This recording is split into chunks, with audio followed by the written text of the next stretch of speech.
Hello guys, welcome to the Upasana IAS academy. Guys, last class में हम लोगों ने एक वीडियो देखी थी, मतलब जो लास्ट वीडियो हम लोगों ने बनाई थी date was about the NITI Aayog. ठीक है, आप लोग देख लीजिएगा। And now we are talking about the planning commission. Even last time भी मैंने कहा था कि जो नेक्स्ट वीडियो होगी उसमें हम प्लानिंग कमीशन के बारे में बात करेंगे।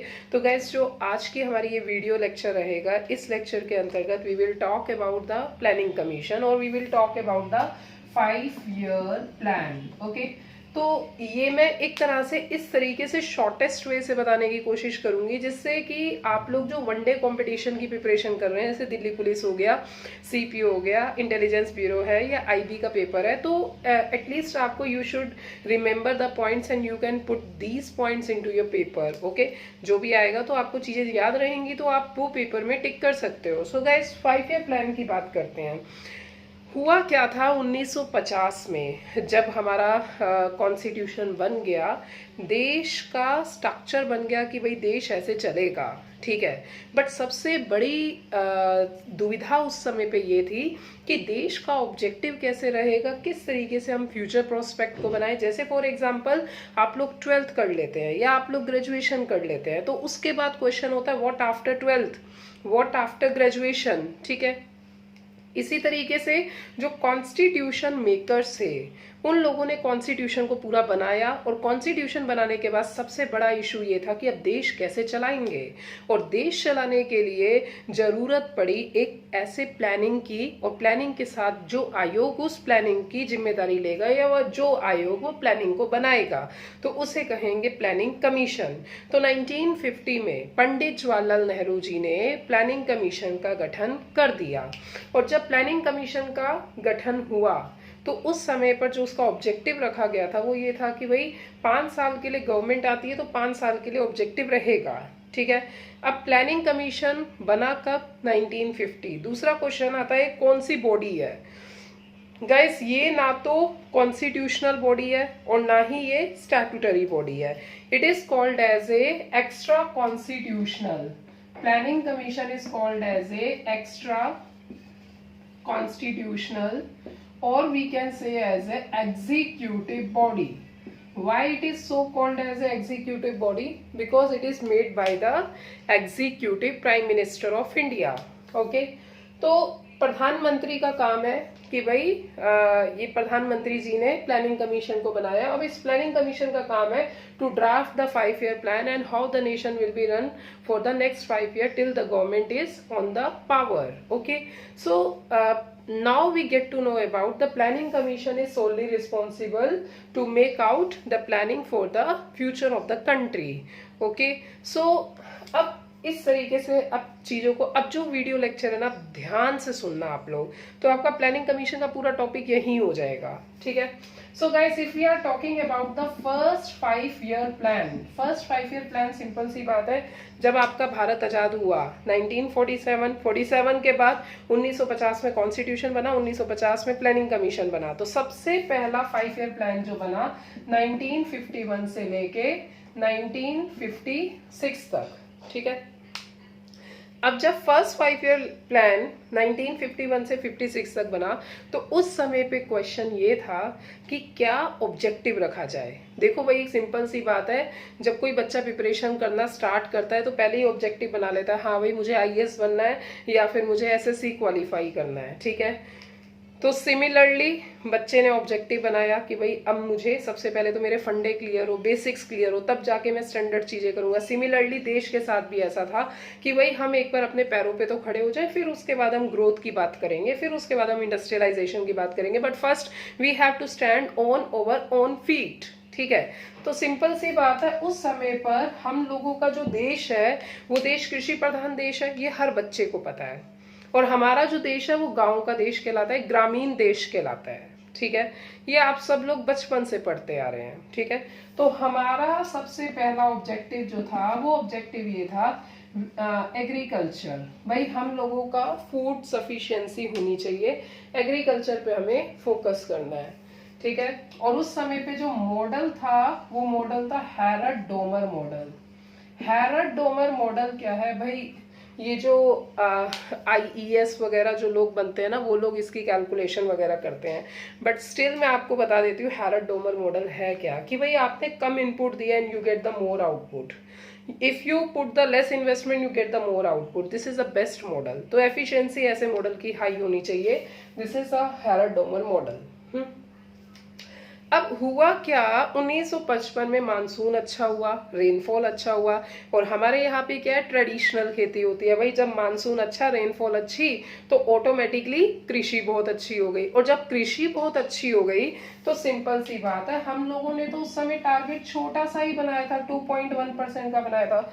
वही भारत तो उस समय पे सेल्फ सफिशिएंट पैरों पे खड़ा होने की कोशिश कर रहा था। टारगेट हमारा छोटा सा था, बट हम लोगों ने अचीव किया 3.6%। और ये 3.6% क्यों अचीव हुआ, क्योंकि मानसूनल रेनफॉल के कारण, ठीक है, इस कारण से 3.6 अचीव हुआ। So first 5 year plan was a very successful 5 year plan, ठीक है।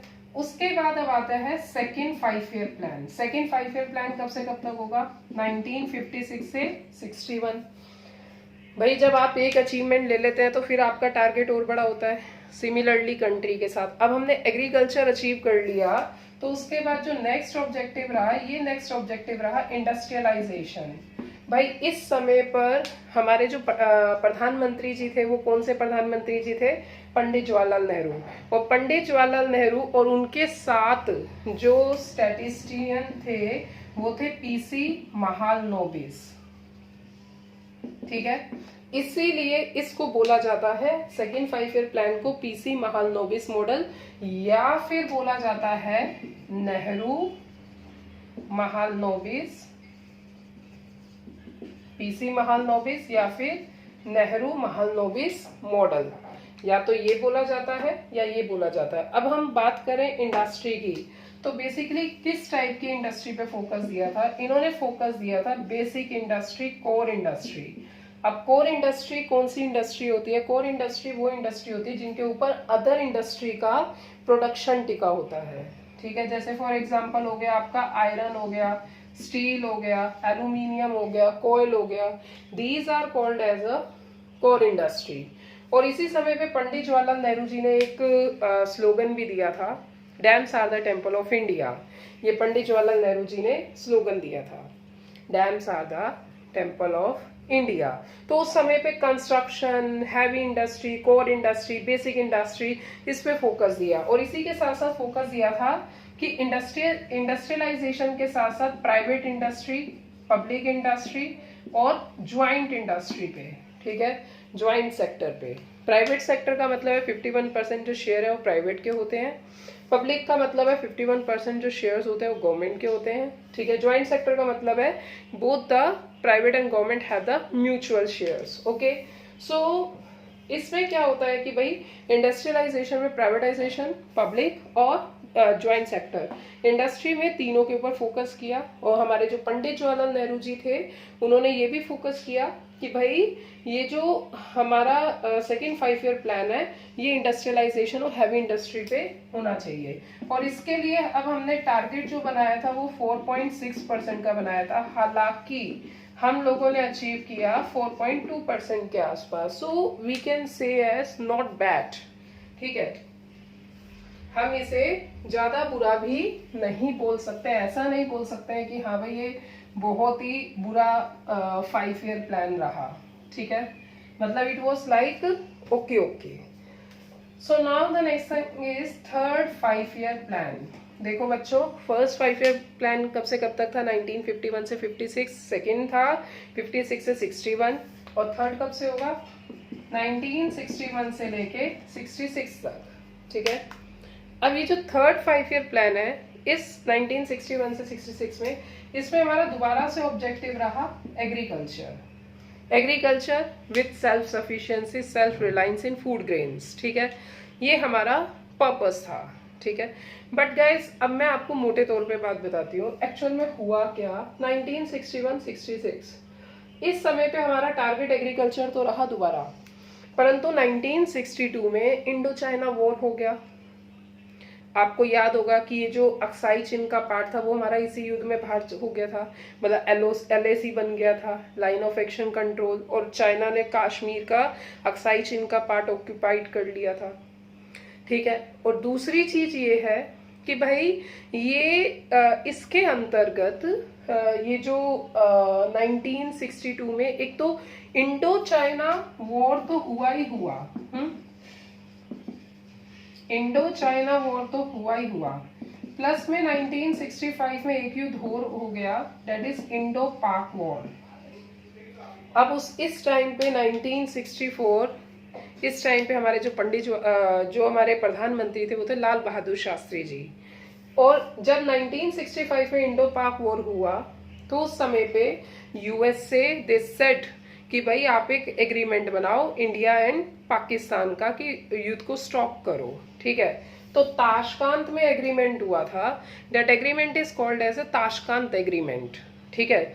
और ताशकंद उज्बेकिस्तान में है, ताशकंद एग्रीमेंट हुआ। इस ताशकंद एग्रीमेंट में ये हुआ कि भाई इंडिया और पाकिस्तान दोनों ही इस युद्ध को छोड़ देंगी, और परंतु अब हमारे देश का कंडीशन देखो, मतलब 4.23% की GDP के साथ हम लोग पैरों पे खड़े होने ही लगे थे, और उसी के साथ साथ 1962 में इंडो चाइना वॉर हो गया, 1965 में इंडो पाक वॉर हो गया। ठीक है। और उसके साथ साथ देश के अंदर की हालत खराब हो गई, फैमिन हो गया, ड्रॉट हो गया, ये कंडीशंस काफी हो गई थी। तो उस समय पे, और 1966 में हमारे लाल बहादुर शास्त्री जी का डेथ भी हो गया। तो उस समय में फाइनलाइज यही किया गया कि भाई 5 ईयर प्लान्स को क्या करो, रिज्यूम कर दो, अभी 5 ईयर प्लान को रोक दो।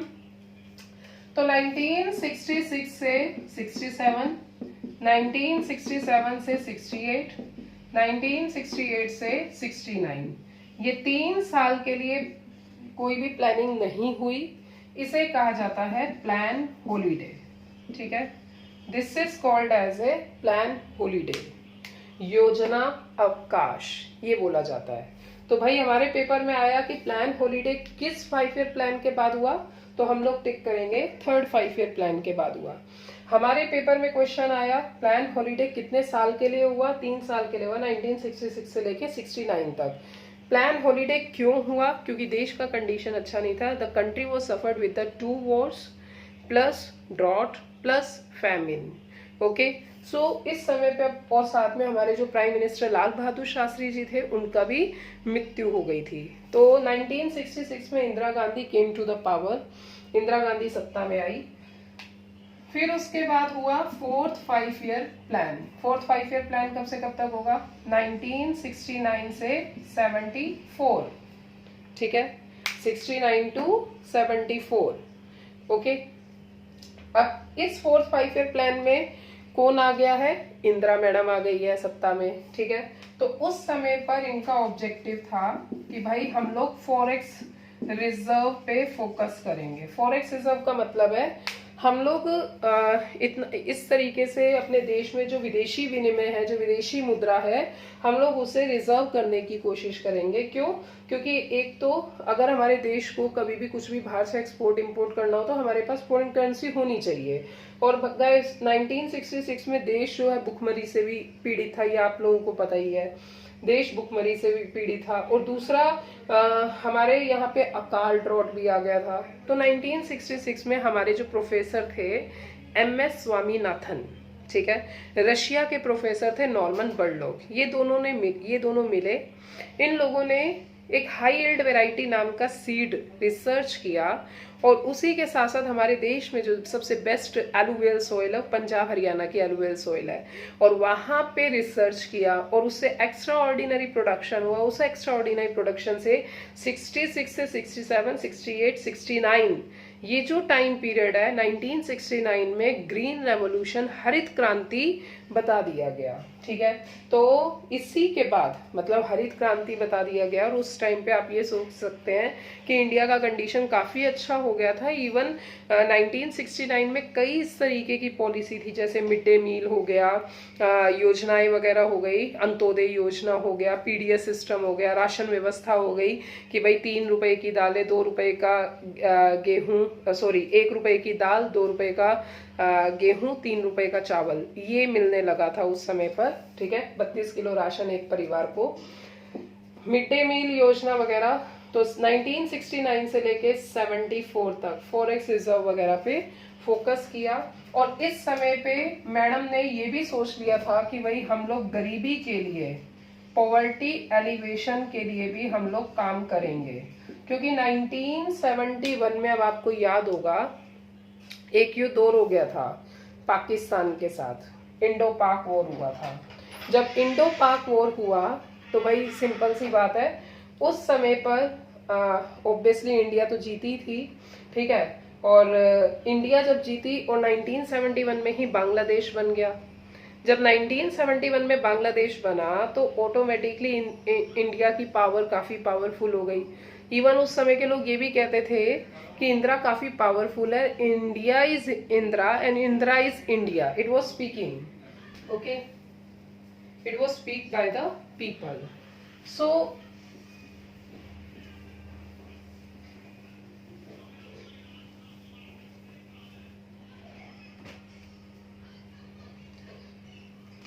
Next is 5th 5-year plan. 5th 5-year plan, अब 5th 5-year प्लान कब से कब तक होगा? 4th 5-year प्लान 1974 तक था, ये 1974 से लेके 79। ठीक है, 1974 टू 79। 5th 5-year प्लान का ऑब्जेक्टिव था गरीबी हटाओ। और एक्चुअल में धर कमीशन थी, ये भी पेपर में आया था, धर कमीशन ने रिकमेंड किया था गरीबी हटाओ का ऑब्जेक्टिव। वो इंदिरा मैडम का ये फेमस नारा था कि भाई गरीबी हटानी है। और अपोजिशन पार्टी उस समय पे बोलती थी, इंदिरा के खिलाफ हो गई थी क्योंकि इंदिरा अपनी पावर का मिसयूज कर रही थी। तो उस समय पे लोग बोलते थे, अपोजिशन पार्टी बोलती थी कि इंदिरा हटाओ इंडिया बचाओ, ऐसे बोलते थे, इंदिरा हटाओ इंडिया बचाओ। और इंदिरा उस समय पे उनका रेपरक्वेशन रिस्पॉन्स देती थी, तुम कहते हो इंदिरा हटे, इंदिरा कहती है गरीबी हटे। ठीक है, that was a famous slogan given by the Indira Gandhi. Okay, तो उस समय पे लोग काफी मानते थे इंदिरा, पर इंदिरा ने इस टाइम पे मिसयूज करना स्टार्ट कर दिया क्योंकि 1975 में नेशनल इमरजेंसी लग गई थी। और नेशनल इमरजेंसी लगने के कारण हुआ क्या कि भाई, और नेशनल इमरजेंसी लगी, फिर 77 में इलेक्शंस भी हुए। और 77 में जब इलेक्शन हुए तो फिर मोरारजी देसाई की सरकार आ गई, मतलब जनता पार्टी आ गई। अब जब जनता पार्टी आई तो भाई उन्होंने क्या किया, 1978 में ही प्लान को क्या कर दिया, रिज्यूम, रोक दिया। तो 1978 तक प्लान रुक गए। अब बीजेपी गवर्नमेंट, मतलब जनता पार्टी है, मोरारजी देसाई की सरकार है। तो 1978 टू 79, 1979 टू 80, ये बन गया क्या, रोलिंग प्लान। ठीक है, अब रोलिंग प्लान क्या है भाई, बीजेपी गवर्नमेंट का इनिशिएटेड है रोलिंग प्लान। ठीक है, और रोलिंग प्लान बीजेपी गवर्नमेंट के इनिशिएटेड होने के साथ साथ क्या है कि भाई एक एक साल का प्लान बनेगा, एक एक साल का। जैसे हमने कुछ ऑब्जेक्टिव रखे हैं 1978 में, 1978 टू 79, मतलब 78 की स्टार्ट में, 78 के लास्ट में देखा जाएगा कि क्या वो ऑब्जेक्टिव पूरे हुए हैं।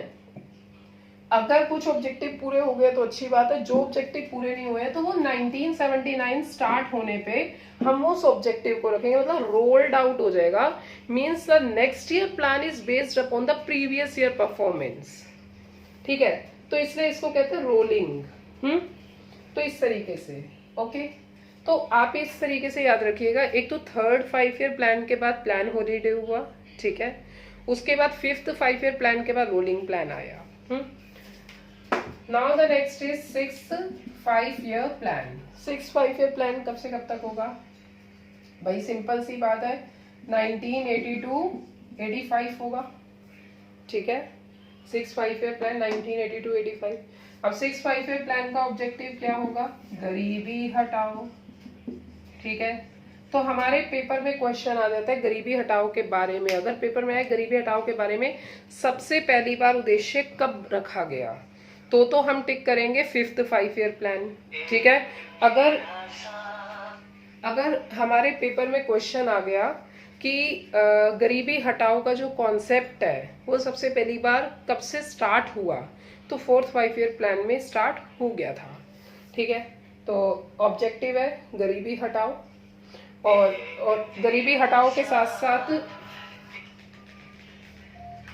गरीबी हटाओ के साथ साथ ये भी बात था कि भाई सिंपल सी बात है कि 6th 5 ईयर प्लान में 1982-85 ऑब्जेक्टिव था गरीबी हटाओ, और फाइनली हम लोगों ने जो अचीव किया वो अचीव कैसा हुआ कि भाई that was like approximately 5%। Okay, approximately 5% तक अचीवमेंट थी। Now the next thing is 7th 5 year plan.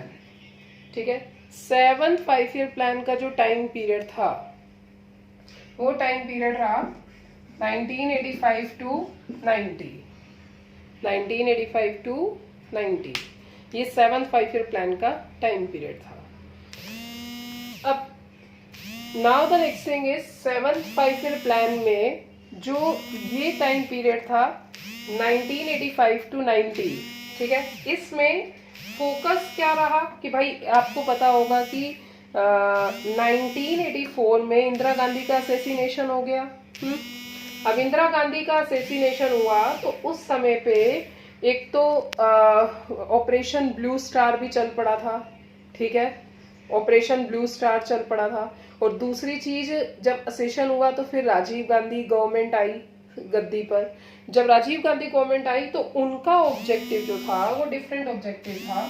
उनका ऑब्जेक्टिव था फूड वर्क प्रोडक्टिविटी। उनका ऑब्जेक्टिव है फूड वर्क प्रोडक्टिविटी, ये ऑब्जेक्टिव था उनका। ठीक है, तो गाइस ध्यान से सुनिएगा, फूड वर्क प्रोडक्टिविटी। अब फूड वर्क प्रोडक्टिविटी का मतलब क्या है कि भाई ऐसा किया जाए जिससे लोगों को रोजगार मिले। रोजगार मिलेगा तो प्रोडक्टिविटी बढ़ेगी, प्रोडक्टिविटी बढ़ेगी तो सिंपल सी बात है उनको खाने के लिए भोजन मिलेगा। तो ऐसा नहीं होना चाहिए कि भाई आप फ्री में खाना बांट रहे हो और लोग काम भी कर रहे हैं, क्योंकि सिंपल सी बात है प्रोडक्टिविटी बढ़ेगी तो देश का जीडीपी बढ़ेगा। तो देश के जीडीपी बढ़ने के लिए प्रोडक्टिविटी का बढ़ना जरूरी है। ठीक है, तो इसीलिए फूड वर्क और प्रोडक्टिविटी पे फोकस किया 1985 टू 90। ठीक है गाइस, अब फिर दोबारा से यहाँ ट्विस्ट आ जाता है। अब फिर दोबारा से यहाँ ट्विस्ट क्या आता है, क्योंकि इस समय पे जो हमने ओवरऑल अचीव किया था, ठीक है, वो अचीवमेंट रहा हमारा अप्रोक्सीमेटली 80%। ठीक है, 80% तक हम 80% कह रही हूँ by mistake, it's overall achievement रहा हमारा 5%, जीडीपी हमारा 5%। तो जब हमारे 2-3 5 ईयर प्लान्स में 5% तक का जीडीपी रहा तो वो कहलाता है हिंदू रेट ऑफ ग्रोथ। ठीक है, तो now the next thing is 7th 5 year plan. 7th 5 year plan के बाद फिर दोबारा से रिज्यूम होता है। ठीक है, 1990 टू 91, 1991 टू 92, इसे कहते हैं एनुअल प्लान। अब एनुअल प्लान का मतलब क्या है, एक एक वर्ष का प्लान हॉलीडे कर दिया। ठीक है, फिर उसके बाद आता है 8th 5 year plan 1992 to 97, 1992 to 97। भाई ये जो 8th 5 ईयर प्लान था, अब सबसे पहली चीज तो रीजन समझिए, 8th 5 ईयर प्लान से पहले ये जो 2 साल का गैप रखा है, क्यों रखा है? एक तो उस समय पर देश की हालत खराब, देश में इन्फ्लेशन बढ़ रहा है, क्योंकि गवर्नमेंट एक्सपेंडिचर बढ़ रहे हैं तो इन्फ्लेशन बढ़ रहा है। अब इन्फ्लेशन बढ़ रहा है, एक्सपेंडिचर बढ़ रहा है, तो सिंपल सी बात है मनी ज़्यादा प्रिंट करनी होगी। अब जब मनी ज़्यादा प्रिंट करनी होगी तो ऑटोमेटिकली इन्फ्लेशन होगा, प्लस में बेरोजगारी है तो स्टैगफ्लेशन हो गया, प्लस में पेट्रोल प्राइसेस बढ़ रहे हैं क्योंकि गल्फ वॉर छिड़ गया था। तो ओवरऑल देश का जो इंटरनल और एक्सटर्नल इशू था वो काफ़ी ज़्यादा बढ़ रहा था। तो इंटरनल और एक्सटर्नली देश के अंदर इशू था, तो इसीलिए 8th 5 ईयर प्लान में जो ऑब्जेक्टिव रखा, ये ऑब्जेक्टिव रखा एलपीजी। एलपीजी क्या? Liberalisation, privatisation, globalisation. Liberalisation, privatisation, और ग्लोबलाइजेशन, ठीक है। अब लिबरलाइजेशन का मतलब क्या है? लिबरलाइजेशन का मतलब इकोनॉमी में है लेज़र-फेयर। लेज़र-फेयर का मतलब क्या है कि भाई less interference of the government, less interference of government, क्योंकि जितनी गवर्नमेंट लेस इंटरफेरेंस करेगी उतना आपका देश बढ़ेगा। अगर आपके देश में गवर्नमेंट ज्यादा इंटरफेयर करेगी तो आपके देश में बेरोजगारी बढ़ेगी, ठीक है। लेज़र-फेयर। प्राइवेटाइजेशन का मतलब क्या है? कंपटीशन बढ़ाओ। प्राइवेटाइजेशन होना चाहिए मतलब private player should play in the market. Competition होगा तो हायर एंड फायर पॉलिसीज होंगी। भाई आपने अभी हायर किया है, अगर आपको सही स्किल मैच होती है तो ठीक है, नहीं स्किल मैच करती है तो आप फायर कर दो व्यक्ति को। ग्लोबलाइजेशन का मतलब क्या है? The Indian economy match with the world economy, ठीक है। तो इस तरीके से हमारा जो टारगेट था वो टारगेट तो खैर कम था, दैट इज अप्रोक्सीमेटली 5.9%, बट हमने जो अचीव किया अभी तक का सबसे ज्यादा जो जीडीपी हमने अचीव किया है वो 8th 5 ईयर प्लान में किया हुआ है, that is the maximum achieve GDP 8.9%। Paper में क्वेश्चन आता है कि अभी तक का सबसे मैक्सिमम जीडीपी अचीव हमने किस 5 ईयर प्लान में किया है, तो you have to take 8th 5 year plan, ठीक है।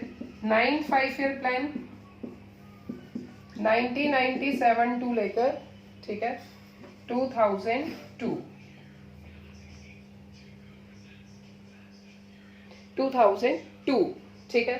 तो 9th 5 ईयर प्लान का जो ऑब्जेक्टिव रहा है वो भी एलपीजी रहा है, ठीक है। वही सारी चीजें, लिबरलाइजेशन, प्राइवेटाइजेशन, ग्लोबलाइजेशन, वही सब चीजें, मतलब टैक्स में रिफॉर्म, बैंकिंग रिफॉर्म और ओवरड्राफ्ट फैसिलिटी स्टार्ट करना, ठीक है, यही सारी चीजें। फिर उसके बाद है 10th 5 year plan. 10th 5 year plan जो रहा दैट इज 2002 टू 2007, 2002 से 2007 तक का, ठीक है, 2002 टू 2007। अब 10th 5 ईयर प्लान का ऑब्जेक्टिव क्या था? 10th 5 ईयर प्लान का ऑब्जेक्टिव था, गाइज आप लोग यहाँ लिख लीजिएगा, 10th 5 ईयर प्लान का ऑब्जेक्टिव था that is LPG plus economic growth. LPG plus economic growth. अब इकोनॉमिक ग्रोथ का मतलब क्या है? हमें जीडीपी ज्यादा बढ़ाना है, we should be focus only on the GDP, okay. तो जीडीपी हमारा ज्यादा हो, हमें ज्यादा से ज्यादा जीडीपी पे फोकस करना है, रिफॉर्म पे फोकस करना है, सोशल वेलफेयर पॉलिसीज पे फोकस करना है। This all thing have been focused in the 10th 5 year plan. 11th 5 year plan में 2007 से लेके 2012, 2012, ठीक है, 2012। अब इसका ऑब्जेक्टिव क्या था? इसका ऑब्जेक्टिव था faster broad base, faster broad base inclusive growth, ठीक है। फास्टर, कितना faster? The faster should be 9% of GDP. Broad base का मतलब है every section of society should be develop, हर समाज के हर तबके के व्यक्ति को बढ़ाना। इंक्लूसिव ग्रोथ का मतलब है लोअर तबके के व्यक्ति तक फाइनेंशियल असिस्टेंस प्रोवाइड करना जिससे वो ऊपर बढ़े।